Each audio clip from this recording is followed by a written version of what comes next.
Do you think the reputation of the United States has gone down under your presidency? No, I think it's gone way up, and I think we're a respected country again. We were laughed at all over the world. We had a president that couldn't walk up a flight of stairs, couldn't walk down a flight of stairs, couldn't walk across a stage without falling. We had a president that was grossly incompetent. You knew it, I knew it, and everybody knew it, but you guys didn't want to write it because you're fake news. All right. Thank you. And by the way, ABC is one of the worst. I have to be honest with you. Thank you. Let's just say things haven't been going very well for ABC News of late. Their ratings are abysmal. They're a shell of what they used to be just a decade ago. They're down to just a couple of million tuning in each night. And to add insult to injury, executives were forced to pay upwards of $15 million to President Trump's presidential library fund to bail out their big-mouth, repulsively woke anchor George Stephanopoulos for his outrageously false claim that Trump had been found liable for raping E. Jean Carroll, which of course is emphatically not true. So ABC was hoping they could land this exclusive interview with President Trump in the Oval Office to help with their dwindling ratings. But the executives had to know that Trump was going to rip apart whoever they sent into that Oval Office. But it didn't matter. The ratings potential was just too good to pass up. So they sent in ABC News' Terry Moran as a sacrificial lamb. The interview was billed as a commemoration of Trump's first 100 days of his second presidency, which ABC, of course, marked by pushing one of their deliberately fake polls. We did a whole video yesterday on response bias in polling and how these legacy media outlets know they're pushing fabrications which aren't meant to measure, they're meant to manipulate. All the best pollsters of 2024 are laughing at ABC News' polling. But regardless, executives sent Terry Moran into the Oval Office, and let's just say it was absolutely glorious.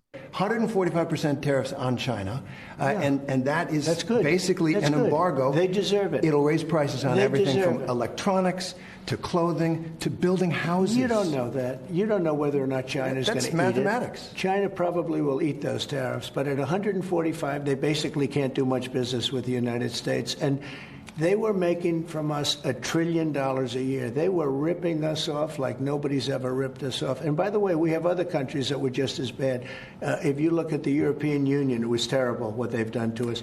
Every country, almost every country in the world was ripping us off. They're not doing that anymore. Now, what Moran isn't telling you there deliberately, these are lies by omission, is that China is folding on these tariffs as we speak.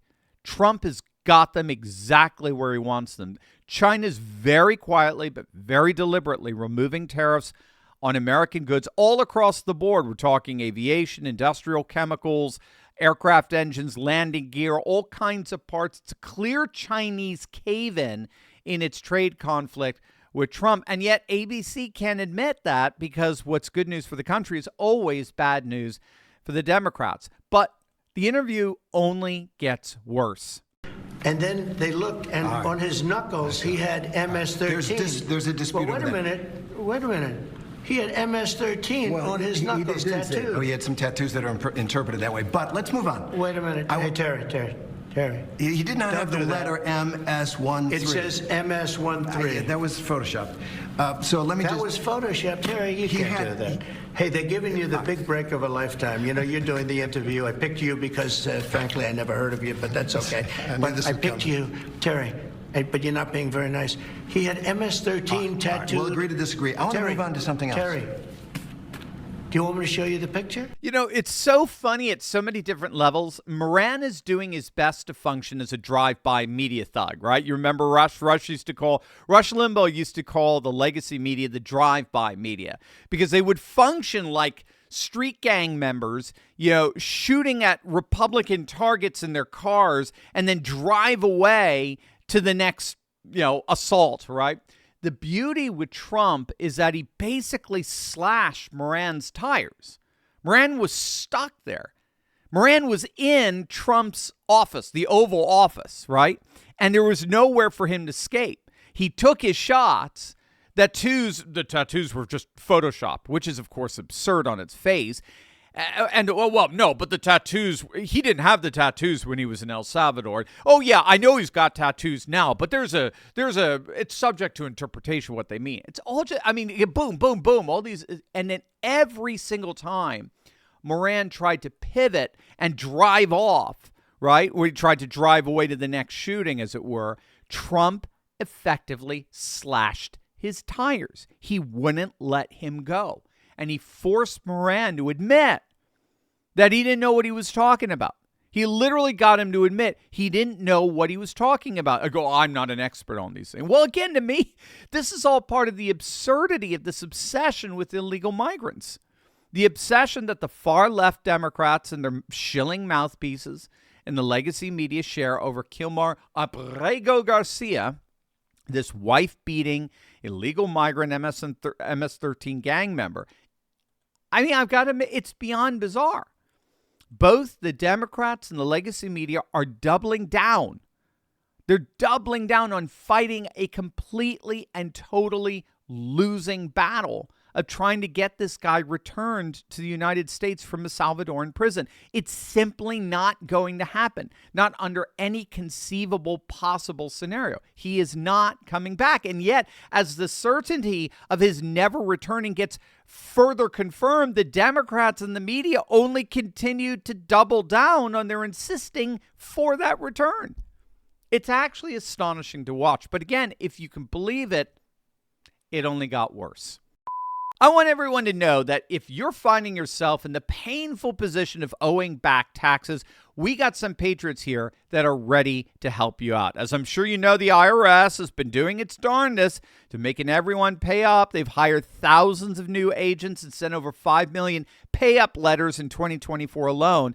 But if you're dealing with this mess, I want to connect you with a real, tangible solution. Do not give up your rights or deal with the IRS alone. They are not your friend. Let Tax Network USA, a trusted tax relief firm, save you the time and money you deserve to keep. They've saved Americans, get this, over $1 billion.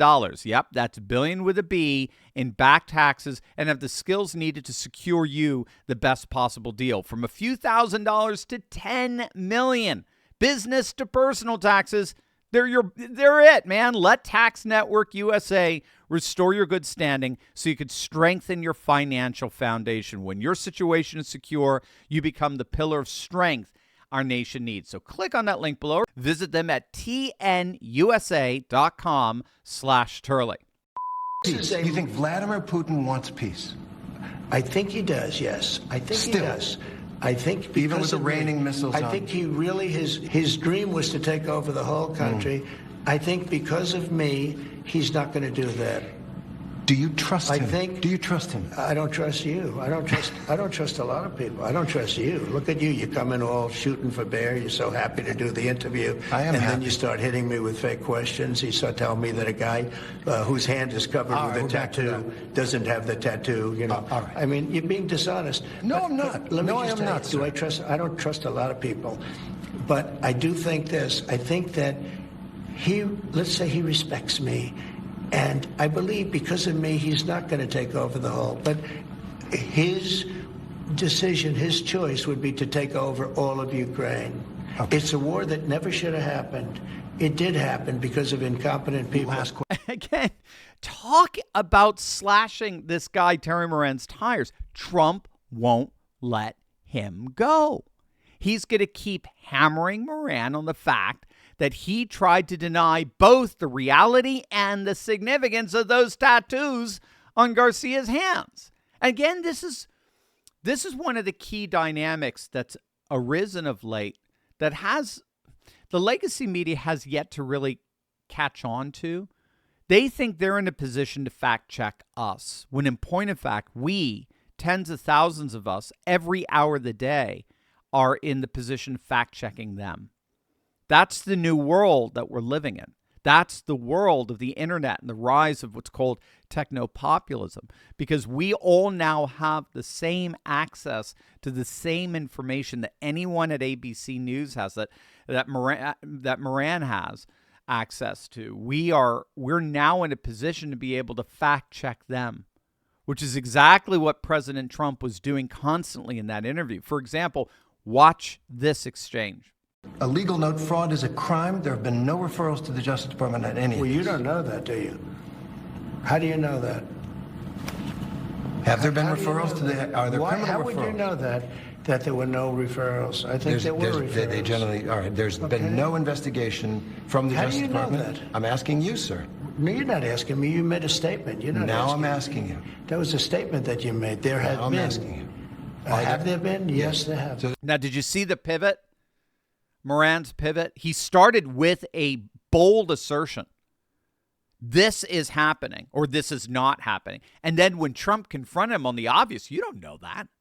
You have no idea. You just presented as fact a total opinion, an obvious, explicit opinion. You have no idea what you are talking about. When Trump confronted him on that, did you notice how he pivoted the assertion to a question? Well, so is it true? Wait a minute. You just asserted it was. You literally just asserted that it was true. Now you're asking whether what you just said was true. You're fact-checking yourself. And Trump completely called him out on it. You see, this is the beauty of the age we're living in now, and why the legacy media, which is part of an old age, the second industrial revolution. We're now in the third industrial revolution, the rise of cyberspace.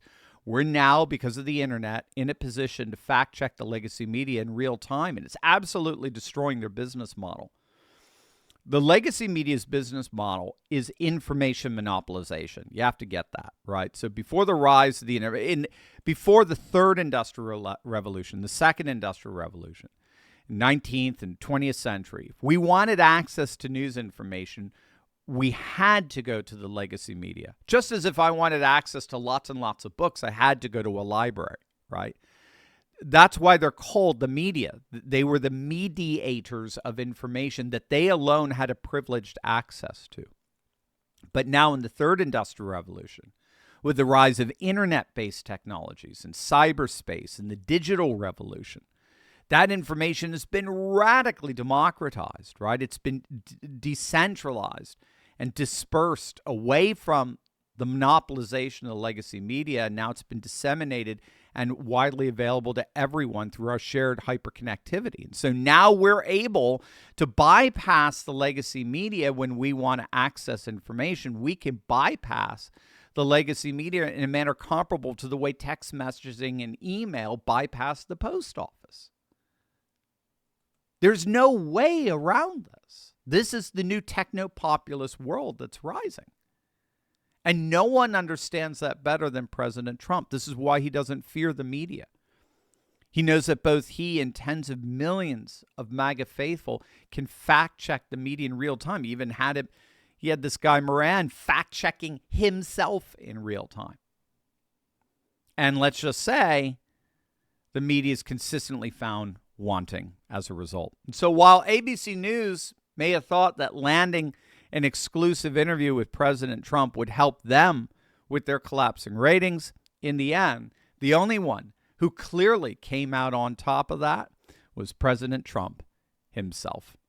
Hey there, Turley Talker. You know what? I'd love to hear from you. That's why I'm launching the Dr. Steve hotline, where you can call in, leave a question, and maybe even hear your own voice featured on an upcoming episode of the show. Whether it's about the latest political shakeup or cultural trends or how we keep pushing forward in this new conservative age, I want to know what's on your mind. Call me at 717-844-5984. Just leave your question. I'll be checking in every single week to answer as many as I can. Again, that's 717-844-5984. Your chance to be a part of the conversation. One more time, 717-844-5984. Give me a call and let's talk.